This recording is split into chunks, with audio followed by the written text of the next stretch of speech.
Hello everybody, it's Rhonda here from Nelson Soapery. Today we are doing a Sunday chat, and I'm sorry that you're not seeing something beautiful in the background, because as many of you know, in my little studio here, we are totally moving everything out, getting ready for the shop. So it's not looking as jazzy and beautiful as it once was, but that's okay. You're looking at a different section. Now today we are going to be talking a little bit about opening a shop. I know that's important, and when I started this whole process, I'm going to tell you, I actually could not find anywhere whatsoever that had any information about opening a shop. Like, it actually drove me crazy trying to find something, and lots of people showed a little bit about their shop, but they didn't kind of talk about how you get there or how you open it, because it's quite confusing. Now, a little backstory. Oh, hi, my love, Susanna. How are you, my darling? So this morning, I thought, look, let's just talk about all of these things about it. So when I first started this whole process, I went like everyone else. I went and looked for what was for lease in my local area, and then I kind of went even up to 2 hours out looking at what I could lease. Honestly, the average place was about $50,000 to lease a year. I was not going to pay that sort of fee, because the problem is, once you're paying huge amounts of rent, then what you've got is a problem of you're forced to sell a certain amount, and it's very stressful. Hi Chrissy, hi Karen, how are you ladies? I hope you're having a absolutely lovely day. Hi Soap Chef, my lovely friend. Yes, you have caught me live, and I know it is night time for you lovelies over in the US, but it is only 11 a.m. in Australia. Hi Amanda too, my love. So now, like I said, that's kind of the bit of the backstory that I did. Look, hi Youthful Nectar, hi darling, how are you? I hope you're doing super well, and I hope everyone's business is good, and I hope maybe this kind of gives you a bit of an insight. So anyway, like I said, I looked at all of these places for lease. They were just too expensive. I knew I couldn't afford it. I was really stressed about it. And look, honestly, I've cried that many times to my husband. I've said, this is my dream, I have to do it. It's just, I'm so passionate about small business, as lots of people know, and I just really, really wanted to do it. But anyway, then I started looking at, okay, how can I do something different? And a lovely friend of mine, Pam, who owns a donkey farm out in the country, she actually has set up like a little mini shop that she's going to be fixing soon. Hi, Michelle. And in that, she's going to have like her soap and things like that. So anyway, and I thought, oh, that gave me an idea. Maybe I could do something like that on my property. So I looked into, can you actually do it? Can you have a shop? You can, but you do need to check your local council, and there are a lot of things involved. Luckily for me, I have 2 driveways. So it's kind of like a circular driveway. So one is going to be for the shop, and one will be for our property as well. Oh, you're hoping to do the same thing? Yeah, well, hopefully I can give you some tips, lovely. So basically, the whole idea of it is, you just have to be respectful of your neighbours. That's the number one thing that you do have to remember. You have to think of all of these things, because neighbours don't want people coming in and out all the time. And look, I don't live in the city. If you lived in a city, you probably couldn't do this. Or, you might have a bit of a pushback from neighbours. But I actually live further out. I'm a couple hours out. I'm not even in what's considered metro. I'm what's considered regional. I'm, about 30 minutes out of metro. So, but where I live, still a pretty big town. So anyway, we had a single car garage. So we have our house that goes across the block. Then we also have a single garage, which is, it is connected, but it's kind of away because it's to the side. And the good thing is the direct, the great thing is the direct, sorry, I'm just watching my little dog. She's actually outside the door. The direct driveway is right in front of the single car garage. And I'm sorry that I keep pushing things up, but the last few days, I've had that many messages, hundreds actually, and Instagram posts. But anyway, so it's directly in front of it. So we decided, how about we remove the roller door off the front and literally put a normal door and a glass window in it. I thought that would be a really, really good idea. So that's what we're going to do. So I'm going to go through my list of a few things, and hopefully this does sort of help everyone. So now I am going to look down because I've written it, as everyone knows, I always do some writing as well, and I will do a big blog on my Patreon. So if you're on Patreon, go over there, and I will put everything. I'll put some links and things like that for everyone today. I'll get on and do that today. So now, like I said, opening a store, the first start of it is, we've got to think, how are we going to get here? I would not suggest opening a store before you even have customers, before you've even done anything. The first thing to do is obviously have your business, be on social media, try and, ramp it up a little bit about, hey, I'm opening a store. You need to keep doing these little drops of interest onto your social media. And, I don't pay for social media. It's all just free. So I only use the free ones. Hi, Trudy, darling. Welcome. So, do all of those things before you even start, because basically what you want is you want your audience to start to get excited about opening a store. And if they don't know about it or they're not excited, it's like literally you open the door and crickets are going to happen because no one even knows where you are. So try and do like a bit of a countdown, and I will talk about that countdown in a minute, because I didn't understand this until a little bit ago. So now you got to ask yourself, how am I going to get there? How are you going to open a store? For me, honestly, I did things like Patreon, YouTube, selling at markets, all of those things. And I don't sell at markets anymore, but I think these are important things to get people to find you. And I just do think they are little steps. And as many of you know, I'm not a wealthy person. I don't have a loan for this. So literally, as I make money, I put the money into it, and then I build it. I'm 51 years old, so I don't want a loan at my age. I guess if you're younger and you could see the business going, maybe. And if you want to watch somebody that opened up their own warehouse in Australia and did well, on YouTube, there is a couple girls, and they are called Scent Studio. They're very, very good, and they kind of show you lots of tips and tricks, and they're really good. So, and I've only just seen them the last few weeks, but anyway, they are really good, and they'll give you some ideas. So like I said, how do you get there? To start with, you need a bit of an audience. You need to find it through markets and all of these extra things. Once you've got there, the next thing you got to do is think of the cost. No one likes to think of this, and every time, my husband's an engineer, and every time he says cost, I'm like, oh no, I just don't want to hear budget. I hate that word.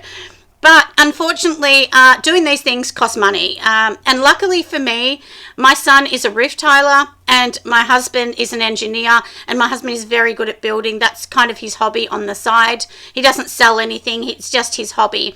And he's one of those men that does everything precise. So, I know it will be done super duper well. Yeah, no loans, my love. I'm not for everyone. I mean, you choose what you like. For me, I just didn't want a loan. I would prefer to have a much tinier little store and know that I am not sucking up to the bank because, I'll probably get in trouble from someone saying this, but, I really don't like the banks. They're just here to take our money, and they love it. They love signing away and taking your cash. So, yeah, you're trying to open one too. Yeah, I know lots of people are talking about this.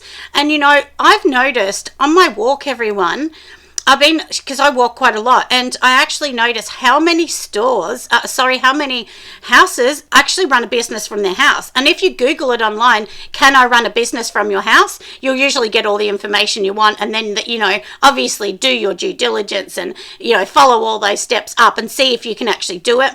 And the difference is too, I own my house. Like, obviously we have a mortgage still, but if you're renting, you probably would need the permission from the owner. So I would check into that before you do anything. Don't do anything without the permission of the owner if you're renting. But I know lots of people rent, and they still do like click and collect. So, you might have people that can click and collect. Yeah. Yeah, no lines. Yeah, Soap Chef, 100%, darling. We all know this is a tough business, guys. This is not, you're not going to get rich tomorrow. And I have lots of people asking me. I often get messages, people saying, I'm out of money, I've lost my job, I'm going to do this, and I want this to be my full-time job. And that's fine to want that. But, as I always tell people, you're not going to be able to support yourself straight away. It can take years. And, I've been doing this for years. And honestly, it's only been probably the last 8-9 months that I can say I actually earn a living out of this. So, and I'm not talking about a living of selling products. And that's the thing, what I was saying at the start, I've gained a following first. So I probably have now, I'm going to say maybe 25,000 followers across all of my platforms, because obviously I have YouTube and then I have Patreon and TikTok and Insta and all of those things. Hello, darling. Welcome. So, it's really important to, just to make sure you have a following, because if you don't have a following, no one's going to follow you there. And, social media like YouTube and things like that, it's free. Even if you do YouTube and just do shorts, it's just like doing a reel on Instagram. You could easily do that and earn a living off doing that. So don't think you can't. And at the start, I had no one watching my YouTube. So anyway, we're going a bit off track, but that was super important. Next, you need to know the design. Now, lots of you know I've actually studied interior design. So lucky for me, I have that. Now, when we're talking about design, you don't need to be a designer to figure this out. You need to sit down and do what a designer would be calling a brief. A brief would be lots of different things that you need to consider in your build. Budget is the first thing you need to consider, because even though I had these grand ideas, but I just knew I couldn't afford it. It just was not going to be that. Oh, thank you, Katerina, darling. Yeah, thank you. Give me a thumbs up if you want. That would be great. So think about all of these things, and I'll go through a bit of a brief so that you could do this. And honestly, get a piece of paper and a pen and just start writing down your brief if this is your idea. Now, this is one thing that's super important, everyone. Thinking of your product. Now, when I started, I was learning like everybody, and I do think you really need to get your product really good. Even though we might think it looks good, does it actually look good? You have to be honest with yourself. And, the thing for me is I would look at it and say, would I actually buy that, and would I pay that amount? And as many of you know, like I have a candle here in front of me, one of my candles. Now, this particular one is only 200 grams, and I charge $35. Now, I do sell candles, so this is the thing. You can't be selling one for $10 because you can't sustain even a business on your property for that, because it does cost money to set these up. So you do need to be a bit realistic and say, okay, can I make money? Am I charging a reasonable amount? Not too much, not too less. So that's important. Maybe you want to bring in things like this, like some trays, even like these are like little Christmas decorations made out of stone that can just sit on a bench or something. Maybe you want to do something like that. So opening up a shop is not, you can't just have 5 cents in a candle and that's it. You need lots of product. You also would need like air conditioning and things like that. People don't want to come into a shed that's hot. So for us, in here, we've also put an air conditioning unit. In our property here, we have 4 now. And then we'll have a 5th one because that will be in, the new shop. So, because you've got to remember that there's lots of things to think of. So now for me, I'll talk about a few things as well that we've been doing. Are you thinking $20 for your hydrostone candles? I would not be doing that. I would be charging more than that. You have to remember, if you think of it this way, okay, this is a beautiful product. You need to think, from Texas. Hi, my love. You need to think with a hydrostone product, you have actually made this by hand. This is not from a cheap factory. You've made this in your country, in your state, by hand. And for me, I'm making this, I'm sanding it, I'm doing everything to it. Paid a lot of money for the molds. So it's really important to not charge $10 or $20. Look, if I'm going to be honest, I would not be charging any less than $26 for this candle. I just wouldn't. And if you look at the company that I talked about called Scent Studio, their candles are $45 a candle, and they are, I think, 220 grams each. And that's just in a silver tin. So, that's the thing. We all think, oh, well, if I put it cheaper, people will buy more, but they don't. That's the truth. Oh, thank you, Trudy. Thanks, darling. And this is the thing. When I started, I sold my things much cheaper because that's what I thought would sell, but it doesn't. It really doesn't. Oh, thanks, Chrissy, my friend. Chrissy has been an absolute gem. She knows she's a darling to me, so we've actually met up and have pizza in Sydney when I was out there, and I will be out the Melbourne show actually next week, I think.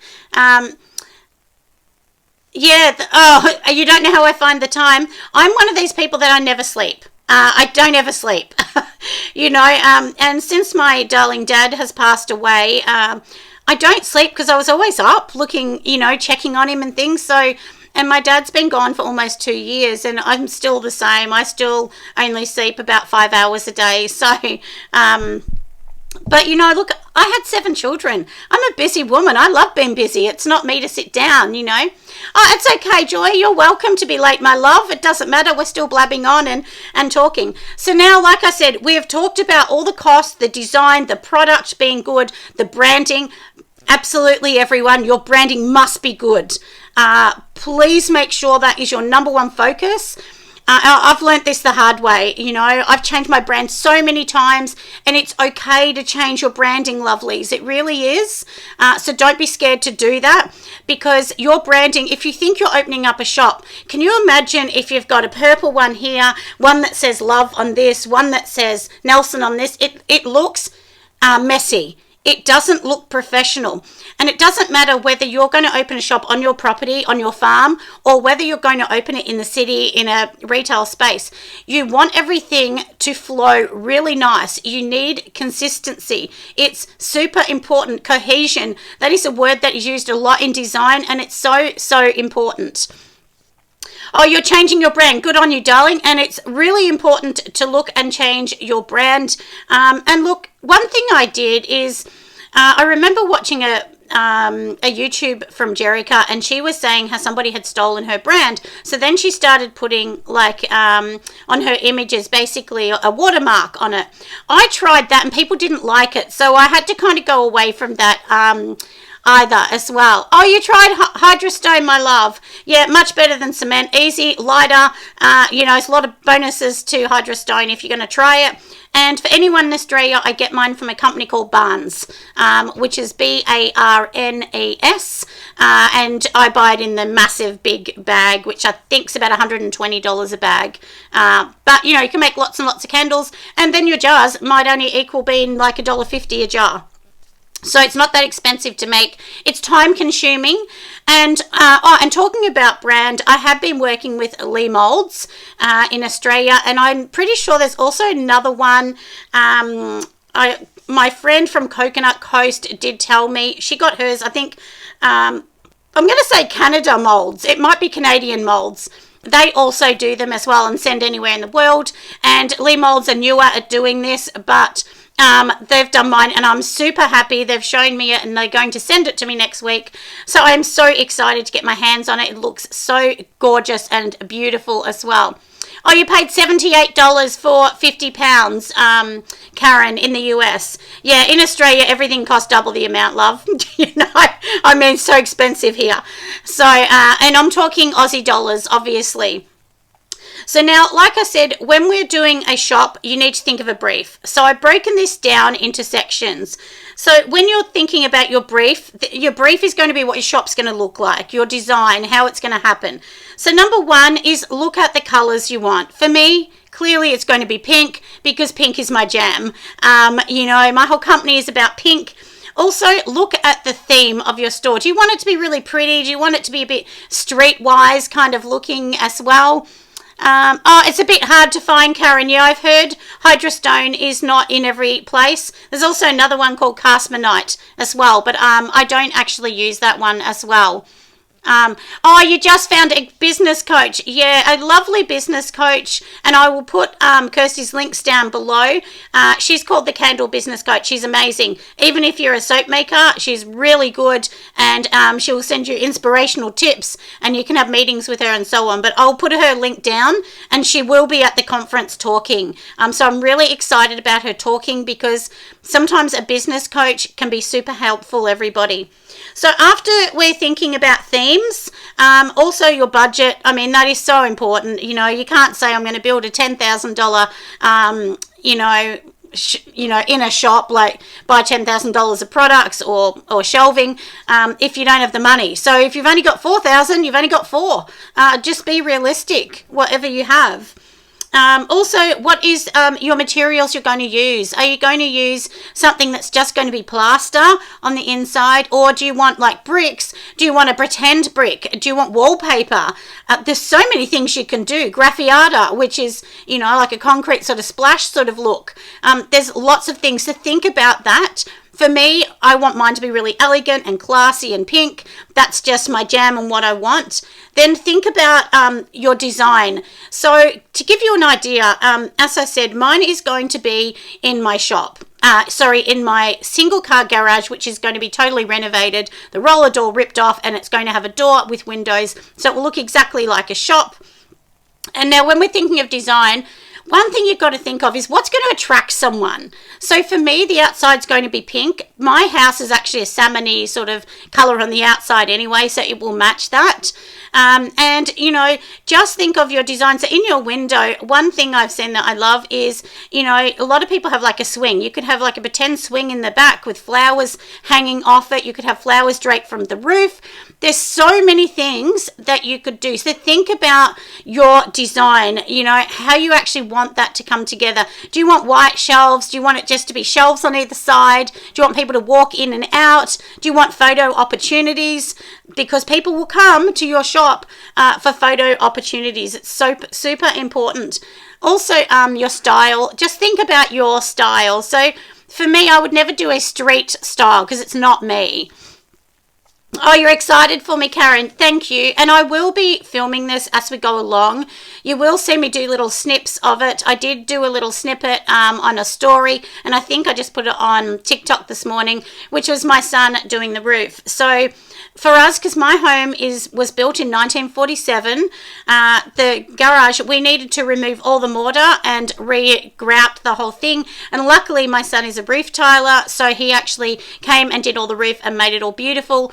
So now the next thing we are starting on is literally ripping all the inside out. We're gutting the whole thing, and it's going to be replastered, insulation, of course your air conditioning, and we do have big units. So one side is going to be shorter units with big mirrors over each unit. The other side is going to be the big white cabinets that you see as well. Oh, you think it's going to be beautiful, Chrissy? I know, I'm so excited, lovely. So my opening day hopefully is going to be the 1st of December, but who knows? Yeah, I think so, Joy. Look, my plan is to have it so that it's not just a shop. It's basically a place that even my YouTube friends can come and ask me questions. They can come and get ideas, you know. So, and I do have, because I'm on YouTube and now I have a bit of a following, not that my following's huge, it's still only little, but, you know, I often have people come to my house. Or when I'm at the shopping centre, I often have people stop and ask for a photo with me, or they ask me questions. So there's lots of things like that, you know, and that's why I thought, I need to open a shop. And honestly, I just could not afford the retail spaces, the cost of the standard retail space in Australia. And where I live, because, you know, of COVID, everyone's come out to this town, and now all the big companies have literally bought all the shops that were here, or they're leasing them for double the price I could pay. So it's pushed all the price up, and, you know, little people like me just couldn't afford to rent one.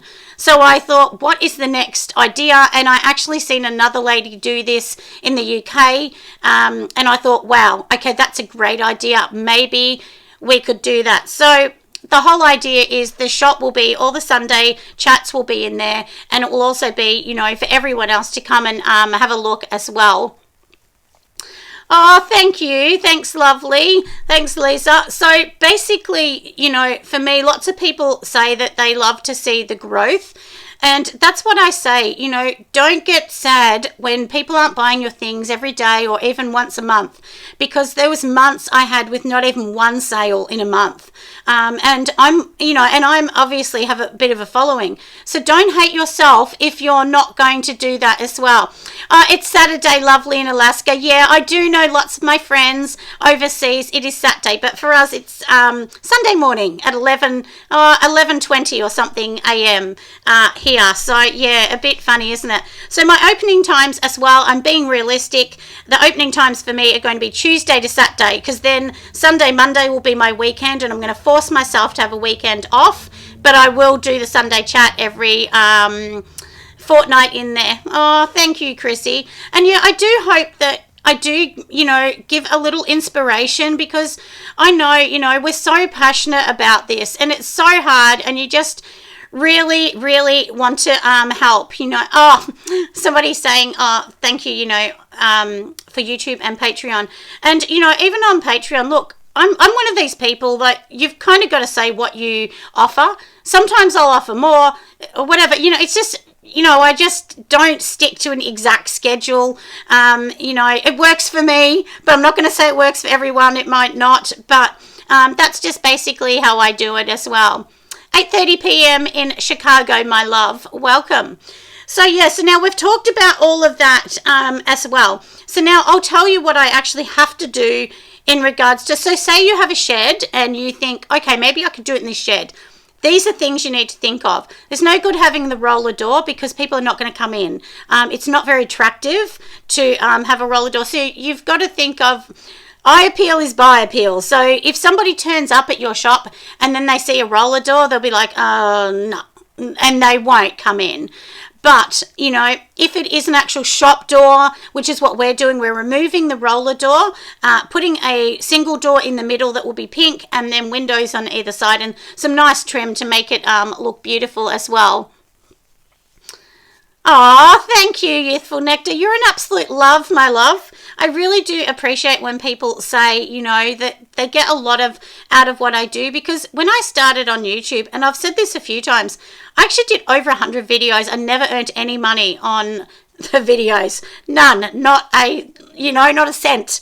It took me a long time. And that's what I say. If I had have just given up after 20 videos and went, well, I'm not getting paid, I'm not really getting many following, I would have just stopped. But this is what I'm saying. You can't stop. You need to give yourself at least a 5-year plan.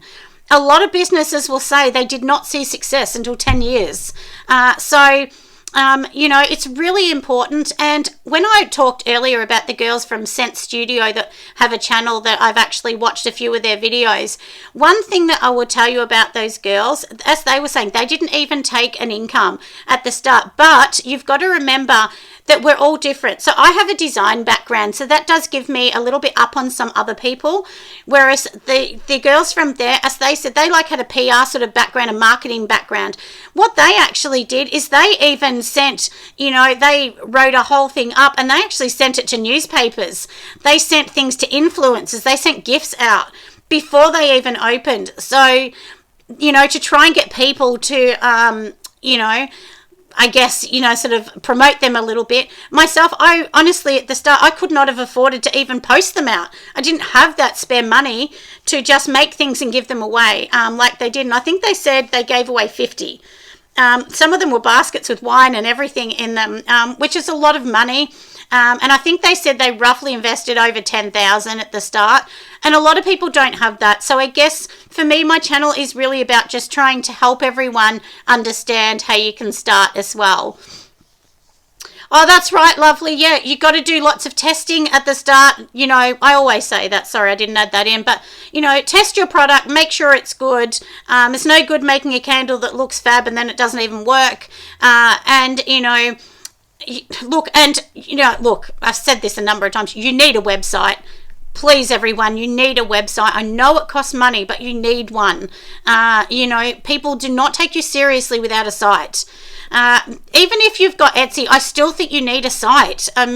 There's lots of cheap sites around. Please always have yourself a website. It is the foundation of people to come back to see your products and see what you're listening to, you know, what you're talking about. Sorry, Joy, you will be able to watch it, my darling. I absolutely promise. Yeah, I did say at the start, lovely, that, you need to check your cancel and your permissions in your area. Every area is different. Even from the UK to Australia to America, we're all different. It doesn't matter whether you're in, Africa or, like I said, the UK, Scotland. It doesn't matter, wherever. You still need to check your local council because they're all going to be different wherever you go. Look, I love Shopify. Somebody's saying about using Shopify. Look, I've had other sites before. For me, Shopify is the winner. It is much easier to use. And I have actually filmed a video yesterday. I'll be editing it in the next few days, and that will probably be one of my next videos coming up. And that's about Shopify. I'm showing you the back end, how to use it.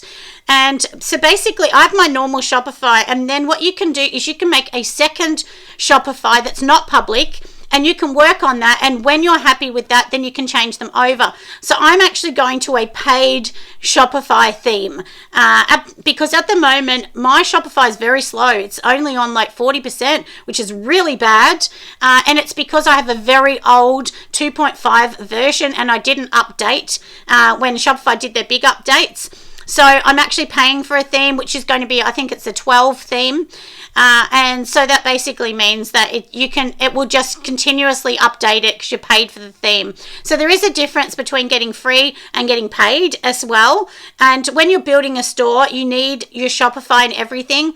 So on my new one, it will have timers on it. We'll have a timer clicking over showing to when the shop's going to open or sales. And it just has lots of other features on it. And I think in Australian money, it's roughly I think it's $450 I'm paying for that, but you just pay once and that's it. You don't pay again, and then you just pay your normal monthly fee each thing. And that will have drop-down menus, pop-ups on it, and so on. So it's really good for that. And I don't get paid by Shopify or anything. I'm not connected to them in any way except for just using their product. So that's basically what's going to happen on my new one, which is very exciting. I am really, really excited about my new one, but it's going to take a while for me to finish that off. But that will come coinciding with opening a store. So you kind of want to have things that are going to coincide with your store.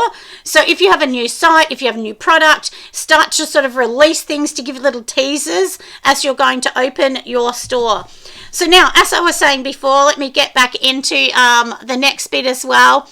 Oh, you love Shopify. Yeah, and you're right. I think your name is Tandy. The one thing that is super important with Shopify, as she was just saying, they do actually have courses that are free. So if you're on Shopify, do all those courses. I did everything before I started. Shopify have lots of free YouTube videos to watch as well if you don't know how to do it. And like any program, it is really hard to understand, but once you get it, you'll be like, yep, I can easily do this.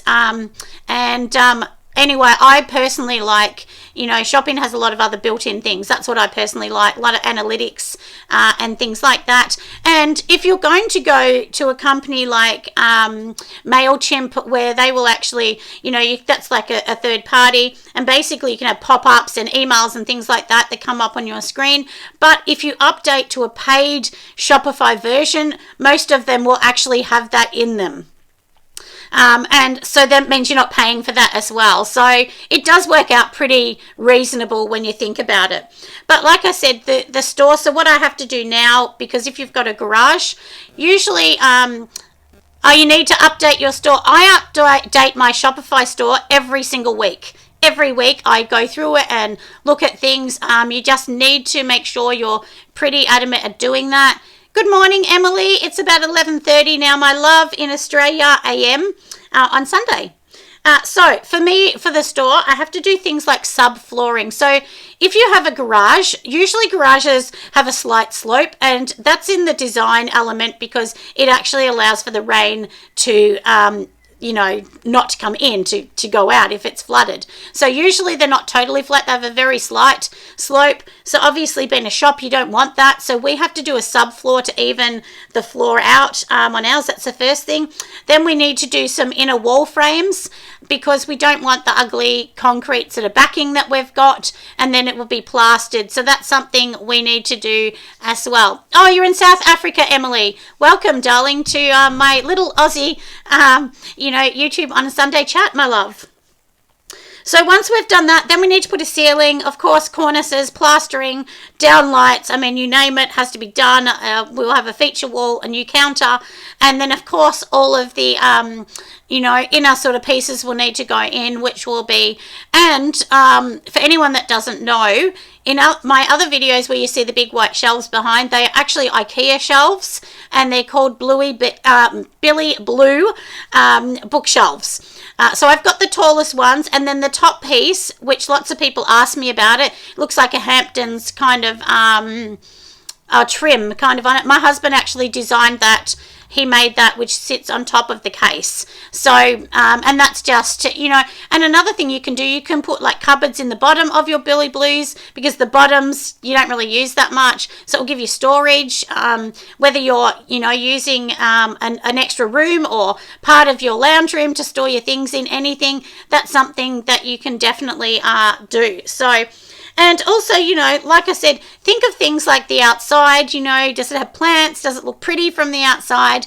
Because you'll be amazed how many people actually drive up to any shop and they go, no, from the outside. They don't even go in. So it's a little bit like selling a house where if somebody's not attracted within the first 5 seconds, they don't even come in. So it's really important. Yeah, he is, Joy. My husband is very resourceful. As I've said before, he's an engineer. He's an electronics engineer, so he's very, very clever man. And he does lots and lots of lovely things for me as well. Oh, hi, Martha. How you going, my darling? 9:30 a.m. in Michigan. Well, that's what I mean. We're all over the world. And I did actually see this thing the other day, and everyone on here may have a bit of a giggle. It said, you'll gain more friends that you've never even met in person online before, because you all have a common interest in business or hobbies or whatever you're doing. And I actually thought that's true, because I've made so many amazing friends that I would never have met without having my conference or without having YouTube. So if you want to see more information, of course, you can definitely come up and see my Patreon. I do have lots of information on that. I also have a free Facebook group. So just look up Nelson Soapery group, and that talks a little bit about me. It's basically all about my company. But of course, you can ask any question you want in that group, and it's a total bully-free group, because if anyone says even one negative thing, they get removed from the group. So I don't put up with any bullying, because I think in life we need a safe place, my friends, and no question is a silly question. So please understand that as well. Yeah, well, that's right, Soap Chef. It's so good, isn't it?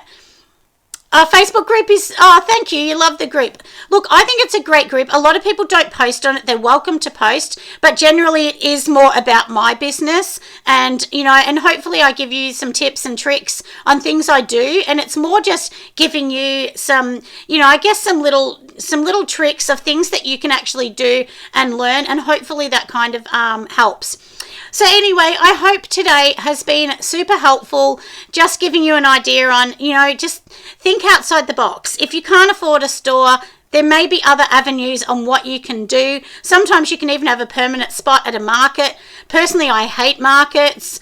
Look, I love them because they're great, but for my products, when you're making candles and soaps and things, sometimes they get destroyed. You lose a lot of stock. So you also do need to charge for that. And this is what I was saying before, everyone. When somebody was saying, they were charging, less for a candle, this is the thing. So when I make this candle, for instance, you have to remember I've wasted a lot of jars from testing. I've also wasted a lot of wax because I've had to test it. A lot of wicks because I've had to test it. So that all needs to come into your product. That's why you don't just charge a little amount, because you kind of need to recoup your losses from these things and never feel scared to test. You must keep testing. And even though I know this candle's pretty good, you know, and look, and this is the funny thing I'm going to say too. A lot of, Pennsylvania. Hi, my love. Oh, so, and a lot of things too, with things like this is, you know, you might try color. Like I tried color. A lot of people say, I love color. Put color, no one buys it. It's like, wow. You know? So sometimes you just have to go back to what you like. So, you know, we're going to go back to just plain white, but the jars will be beautiful and colourful, and that's what people want. And then once it's finished, you can reuse the jar. And I did actually put in my Facebook group the other day, there was actually an image that I put in there, and it is a free group, everybody. I actually put in, it was another YouTube thing that I found of a lady that had a very well-known company's candle, and the candle literally blew up. She tried to pick it up, and then it blew up in her hands, and she burnt all of her hands.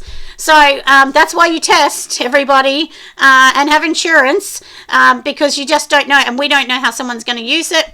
Oh, and also, this is why with my jars like this, I do not refill them, because you have to remember when they leave my shop, I know the integrity of this jar is good because I've not dropped it or anything like that. And if I did drop it, it would go in the bin, even if it didn't have a crack, because you don't know, it could have a fracture inside it that you don't see.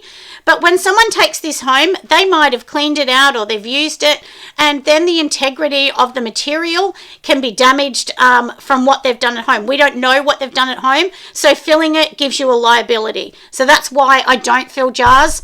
I do say to people, look, use it, put a fake plant in it, you know, put your pencils in it. Think of lots of things like that as well. How many candles are discolored and pulling away from the edge? Yeah, can you see how this one's pulling away from the edge, lovely? This is because M12 does that. It's just a fact of life.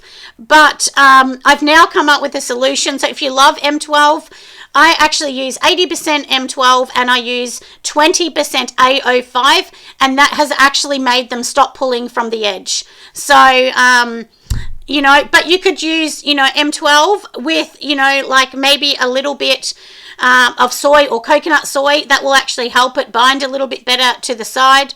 Or you could, another thing that I have done is you can pour a little bit of wax on the like pour it in first, swish it around the outside, and then get your next one that will adhere to it. That's another option as well. So yeah, but I know what you mean. And years ago, before I go, I'll tell you, I bought a candle which was I can't remember how many grams. I'm going to say it was maybe a 500 gram candle. No, maybe it was less, 400. Anyway, I paid around about $90 for this candle. It was not cheap. It was stunning on the outside, like beautiful. It even had gold embellishments on it. The minute we used it, it tunneled in the center. So it basically only used, I'm going to say 30% of the wax it used. The rest was a waste. So, you know, it's a bit of a bummer, isn't it? But, you know, don't worry. That's just a part of, you know, making and buying. We just got to do our best and make sure that our due diligence is all there. Anyway, I will let you all go, my loves, because it is, we've used enough of your time up. But I hope this has been helpful. Make sure you give me a thumbs up and come and join me on Patreon, or you can check out my other site, which is the Australian Soaping and Candle Conference, which we will have a new conference with the beautiful Humblebee and me is Marie. She will be a guest speaker on there in Australia in 2024. Anyway, I'll see you next time. Bye, friends.